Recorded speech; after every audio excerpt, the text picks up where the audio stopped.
ईमानदारी को इनाम दो, छुप कर नहीं सरेआम दो। स्वच्छ छवि वालों को नगर परिषद का कमान दो।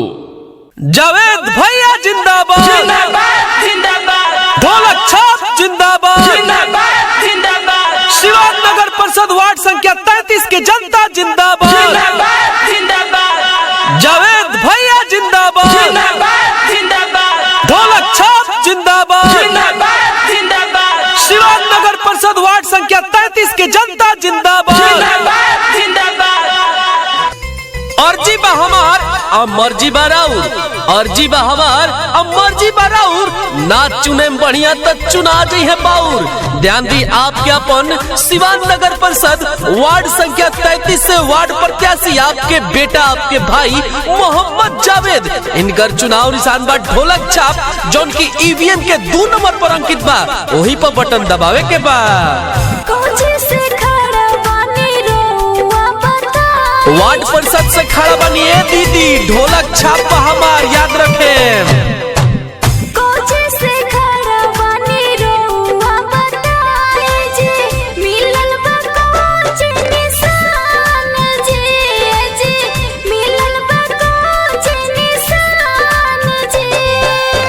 वार्ड परिषद से खड़ा बानी दीदिया हो, मिलल बा ढोलक छाप निशान जी।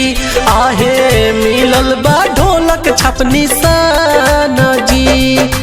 28 दिसंबर के, जी हाँ आवे वाला 28 दिसंबर के सुबेरे सुबेरे उठे के बा, मतदान केंद्र पर जाए के बा और अपन एक हो कीमती वोट बिना केहू से पूछ ले, बिना सोचले समझ ले, कैसे कि ये चाची केहू के सिखावला में पड़े नू तो राउर वार्ड पीछे रह जाई। ढोलक छाप पे देवे के बा। सबका मन रौरे के दीहब हम वोट। जी हाँ मोहम्मद जावेद और चुनाव निशान ढोलक छाप। ए दीदी ए महतारी ए चाची, जन तू भूलई हा जन बिसरई हा, इन्हीं के दी हा तू वोट जी।